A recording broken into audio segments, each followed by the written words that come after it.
Assalamualaikum warahmatullahi wabarakatuh. Bertemu lagi dengan saya, Reni Sulistiawati. Materi yang akan saya berikan kali ini adalah tentang kalimat efektif. Sebelum kita melanjutkan ke kalimat efektif, saya akan menjelaskan terlebih dahulu tentang tujuan instruksional khusus pada materi ini. Yang pertama adalah untuk tujuan instruksional khususnya, diharapkan mahasiswa dapat mengenali ciri-ciri kalimat efektif.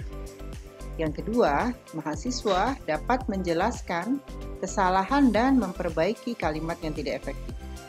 Yang ketiga adalah mahasiswa dapat menyusun kalimat efektif dengan baik. Kita harus terlebih dahulu tahu perbedaan antara kalimat dengan kalimat efektif. Apa itu kalimat dan apa itu kalimat efektif? Untuk definisi kalimat adalah satuan bahasa berupa kata atau rangkaian kata yang dapat berdiri sendiri dan menyatakan makna yang lengkap. Ditandai dengan penulisan di awal menggunakan huruf kapital dan diakhiri oleh tanda baca titik. Sedangkan definisi dari kalimat efektif adalah kalimat yang mampu mewakili penulis atau pembicara untuk menyampaikan ide secara tepat dan jelas sehingga gagasan tersebut dapat diterima dengan benar. Jadi, antara penulis dengan pembicara harus memiliki persepsi yang sama. Kalau di antara penulis dan pembicara tidak memiliki persepsi yang sama, maka kalimat yang dikomunikasikan tidak memiliki kalimat yang efektif. Assalamualaikum warahmatullahi wabarakatuh. Kembali lagi dengan saya, Reni, di mata kuliah umum Bahasa Indonesia.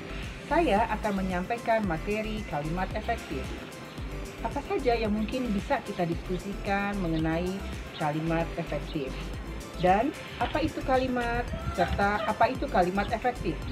Mengapa kita harus belajar kalimat efektif? Nah, kita bisa lihat di gambar ini. Kalau Anda lihat gambar ini, apa yang ada di pikiran Anda? Betul sekali, di dalam gambar ini kita bisa melihat pembicara ketika menyampaikan pesan kepada si pendengar, pendengar akan langsung paham. Pembicara berbicara A, B, C, dan si pendengar juga berbicara A, B, C. Itu tandanya pembicara menggunakan kalimat efektif. Nah, sekarang coba bandingkan gambar berikut ini. Kita lihat gambar berikut ini. Apa yang ada di pikiran Anda? Lihat wajahnya. Lihat ekspresinya. Dari gambar tersebut, kita bisa melihat cara berbicara, kemudian menyampaikan pesan. Tetapi, si pendengar tidak memahami apa yang disampaikan oleh si pembicara. Nah, itu tandanya tidak menggunakan kalimat efektif. Sehingga komunikasi yang dijalin tidak efektif. Nah, sekarang apa saja syarat-syarat dalam kalimat efektif? Syarat kalimat efektif. Yang pertama adalah kesatuan gagasan. 2. Koherensi. 3. Kesejajaran bentuk. 4. Kehematan. 5. Kelogisan. 6. Kecermatan. 7. Penekanan. 8. Variasi. Dan 9 adalah ketepatan pilihan kata atau diksi. Selanjutnya, saya akan membahas satu persatu syarat-syarat dalam membuat kalimat efektif. Yang pertama adalah kesatuan gagasan. Dalam kesatuan gagasan, gagasan utamanya harus jelas. Jadi prinsip kesatuan berkaitan dengan terdapatnya satu ide pokok dalam sebuah kalimat.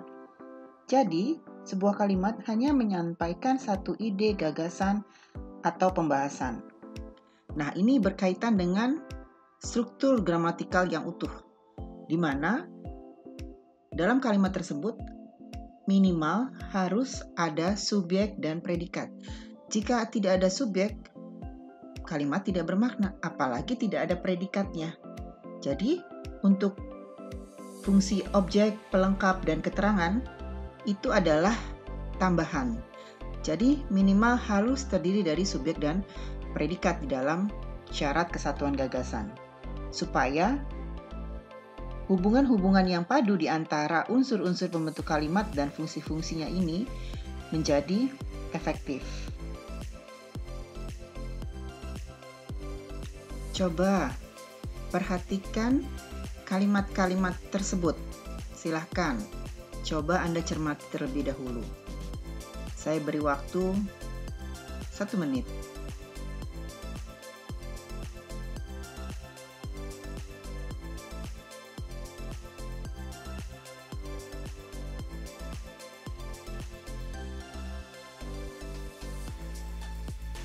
Bagaimana? Sudah Anda cermati kalimat-kalimat tersebut? Ya, secara sekilas, kalimat-kalimat tersebut sepertinya tidak memiliki kesalahan ya. Namun, jika dicermati, terdapat kesalahan-kesalahan yang mendasar pada kalimat-kalimat tersebut. Coba kita lihat pada kalimat nomor 1. Kira-kira di mana kesalahannya ya? Oh, kesalahannya terdapat pada bentuk fungsi kalimat yang tidak tepat. Contoh kata dalam di sini yang menyebabkan fungsi subjeknya menjadi hilang. Jadi, konjungsi tidak dapat diletakkan di awal kalimat, kecuali kalau dia berbentuk frase keterangan. Jadi, kalimat yang benar bagaimana? Ya, dalamnya saja dihilangkan. Jadi, pembangunan sangat berkaitan dengan stabilitas politik. Oke, sekarang silahkan perhatikan kalimat yang kedua. Kira-kira di mana kesalahannya? Tentu berbeda kasusnya dengan kalimat yang nomor 1.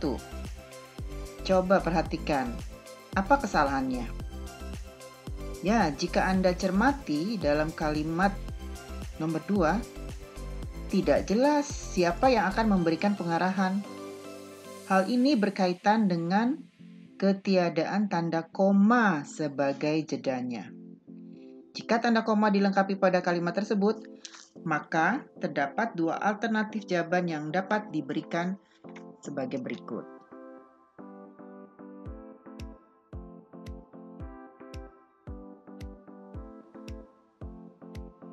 Masih syarat dalam kesatuan gagasan.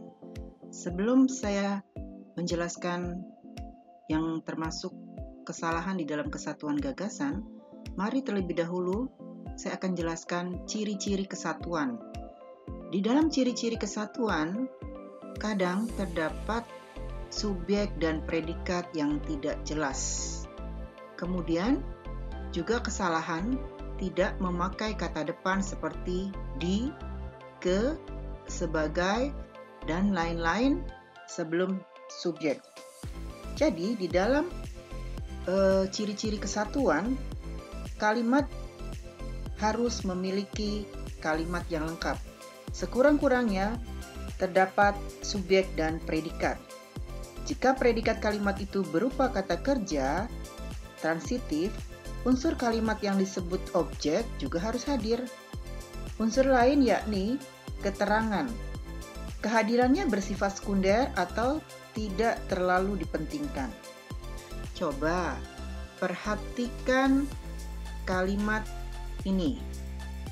Pembangunan itu untuk menyejahterakan masyarakat. Sepertinya tidak ada kesalahan. Tetapi ternyata ada kesalahan. Coba perhatikan.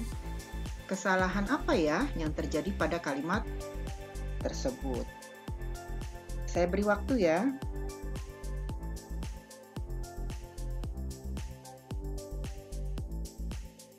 Ya, ada kesalahan pada kalimat tersebut, yaitu untuk kalimat itu tidak terdapat unsur predikat. Pada kelompok kata pembangunan itu merupakan subjek, dan kelompok kata untuk menyejahterakan masyarakat merupakan keterangan. Agar kalimat tersebut menjadi lengkap, data bisa ditambahkan dengan unsur predikat, misalnya ditambahkan dengan kata bertujuan. Nah, jadi kalimatnya adalah seperti tersebut. Ciri kesatuan yang lain adalah tidak terdapat subjek ganda. Coba perhatikan kalimat tersebut. Silahkan cermati dan coba perbaiki. Saya beri waktu ya.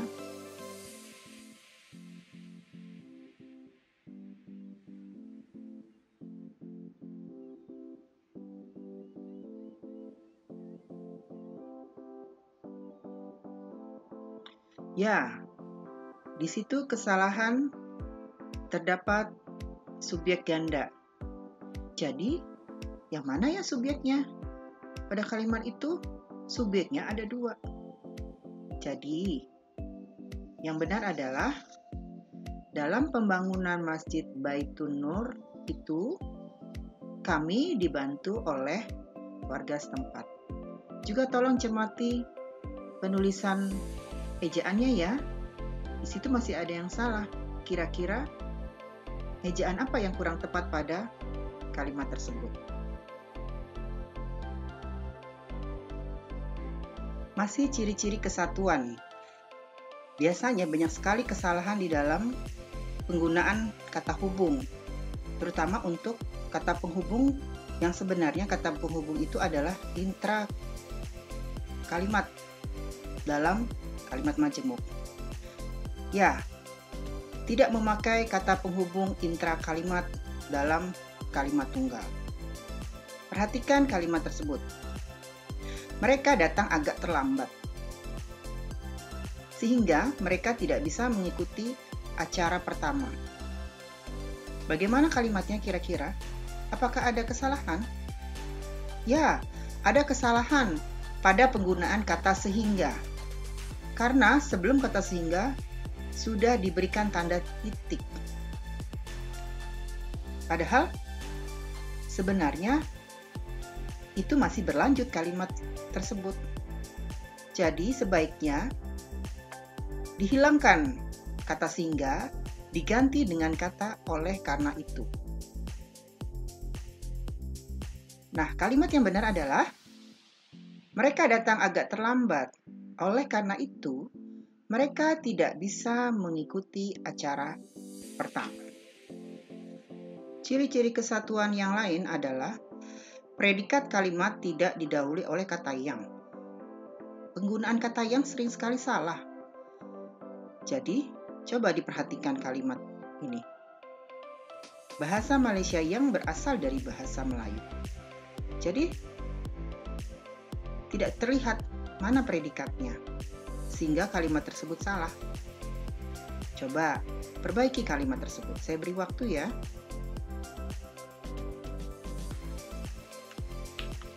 Ya benar, kata yang sebaiknya dihilangkan. Bahasa Malaysia berasal dari bahasa Melayu. Syarat yang kedua adalah koherensi atau kepaduan. Koherensi merupakan terjadinya hubungan yang padu antara unsur-unsur pembentuk kalimat. Ini merupakan syarat dari kalimat efektif agar diharapkan nantinya setiap informasi yang diterima tidak terpecah-pecah. Contoh koherensi di bawah ini, yakni koherensi yang rusak karena penempatan kata dalam kalimat tidak sesuai dengan pola kalimat. Coba perhatikan kalimat tersebut. Ayam memakan ibu tadi siang. Kedengarannya aneh ya? Ayam memakan ibu tadi siang. Ini karena penempatan kata dalam kalimat yang tidak sesuai dengan pola kalimat. Ya, mungkin Anda bisa memperbaiki kalimat tersebut. Kemudian, ada kalimat berikutnya. Kami membahas daripada kehendak rakyat. Kalimatnya juga salah. Kenapa salah? Nah, kalimat contoh itu koherensinya rusak karena menyisipkan sebuah kata seperti kata daripada atau tentang antara predikat, kata kerja, dan objek penderita. Dan maknanya pun tidak tepat Karena kata daripada itu memiliki makna perbandingan. Jadi bagaimana kalimat yang benar? Ya, silakan Anda hilangkan kata daripada. Sehingga kalimat yang benar adalah kami membahas kehendak Pak. Syarat yang ketiga adalah kesejajaran bentuk. Coba perhatikan kalimat berikut. Cermati. Sekilas tidak ada yang salah ya. Ya, ternyata kalimat ini tidak memperhatikan syarat kesejajaran bentuk. Program KKP semester 6 adalah mengajarkan kebersihan lingkungan, pembersihan MCK, pengecatan tembok, memperluas lahan singkong. Jadi, predikatnya kalau memang menggunakan imbuhan me, harus sejajar menggunakan imbuhan me juga. Jadi kalimat yang benar adalah program KKP semester 6 adalah mengajarkan kebersihan lingkungan, membersihkan MCK, mengecat tembok, dan memperluas lahan singkong. Kemudian, berikutnya masih contoh kesejajaran bentuk. Lihatlah kalimat-kalimat tersebut. Kalau Anda sudah paham, kira-kira mana yang salah? Ya, kalimat yang B, seharusnya seorang sarjana diharapkan berprestasi, berbudaya, dan berkualitas. Penggunaan imbuhan ber. Kemudian, kalimat yang C. Kalimat tersebut salah tentunya, karena tidak menerapkan prinsip kesejajaran. Jadi kalimatnya adalah sang motivator menjelaskan, memaparkan, dan menerapkan sebuah aplikasi pada audiens yang hadir. Nah, jadi prinsip kesejajaran berkaitan erat dengan terdapatnya unsur-unsur yang sama derajatnya, baik itu berbentuk pola susunan kata maupun bentuk kalimat yang dipakai. Jika mengikuti prinsip keparalelan atau kesejajaran, ketiga kalimat di atas itu benar. Masih ada yang kurang paham? Sudah jelas semuanya? Baik, kalau sudah jelas, saya akan lanjutkan ke syarat. Syarat keempat adalah kehematan. Coba diperhatikan syarat kehematan ini. Ini juga sering sekali salah dalam penggunaan kalimat. Prinsip kehematan berkaitan dengan upaya menghindari penggunaan kata-kata yang mubazir atau tidak perlu pemakaiannya. Hal ini berkaitan dengan adanya kesamaan makna. Dalam bentuk yang umum penggunaannya kata-kata seperti adalah, merupakan, agar supaya, seperti misalnya, sangat sekali, demi untuk, memiliki makna yang sama, sehingga harus dipilih salah satu saja dalam pemakaiannya. Kecuali penggunaan adalah merupakan untuk menyatakan konsep atau teori yang terdapat pada aturan sendiri. Ya, coba perhatikan pada kalimat ini. Karena saya tidak diundang, saya tidak datang ke pesta itu. Perhatikan kalimatnya. Apakah sudah memenuhi syarat kehematan? Ya, belum. Karena tidak diundang, saya tidak datang ke pesta itu. Itu adalah kalimat yang benar. Penggunaan saya tidak perlu diulang kembali. Karena kata saya itu sudah mewakili kalimat yang berikutnya. Kemudian, kalimat para tamu-tamu. Ya, jelas salah. Karena menyatakan jamak. Jadi yang benar adalah para tamu atau bisa kita tulis tamu-tamu. Ya, jadi sekali lagi, untuk kehematan merupakan usaha menghindari pemakaian kata yang tidak perlu. Maksudnya tidak menyamakan kata yang sudah berbentuk jamak dan tidak mengulang. Syarat yang kelima adalah kelogisan. Prinsip kelogisan berkaitan dengan makna kalimat yang logis atau masuk akal. Sebuah kalimat tidak hanya benar secara struktur, tetapi juga harus jelas secara makna. Kebenaran struktur dan kejelasan makna adalah inti dari prinsip kelogisan. Jadi perhatikan juga ya syarat dalam kelogisan. Coba perhatikan kalimat ini. Waktu dan tempat kami persilahkan.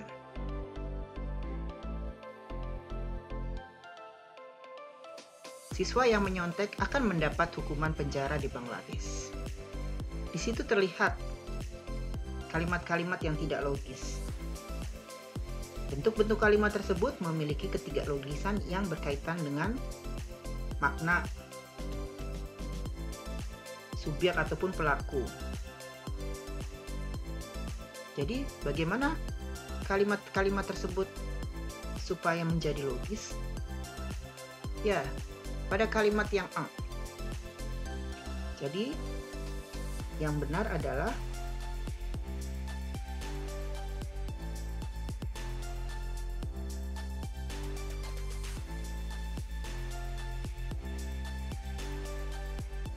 ya, Bapak dosen, kami persilahkan. Jadi, harus logis. Juga yang kalimat B. Itu juga tidak logis. Karena kenapa? Ada yang tahu alasannya? Apa mungkin siswa yang menyontek akan mendapat hukuman penjara di Bangladesh? Jauh sekali ya. Nah, kalimat-kalimat seperti ini bisa Anda perbaiki. Coba kira-kira apa perbaikannya. Kemudian, syarat yang keenam adalah kecermatan penulisan. Semua sudah dipenuhi syarat-syarat kelima kalimat efektif tersebut. Tapi kalau Anda tidak cermat di dalam penulisan kalimat efektif, berarti Anda tidak mengikuti aturan di dalam syarat penulisan kalimat efektif. Contoh pada kalimat-kalimat ini. Ya, jadi kesalahan dalam penulisan ejaan itu tolong diperhatikan. Seperti kata atlet, kondite, track record. Itu bagaimana penulisannya sesuai dengan Kamus Besar Bahasa Indonesia. Jadi Anda diharapkan download ya KBBI karena di situ ada kata-kata yang sesuai dengan KBBI. Juga pada kalimat yang B.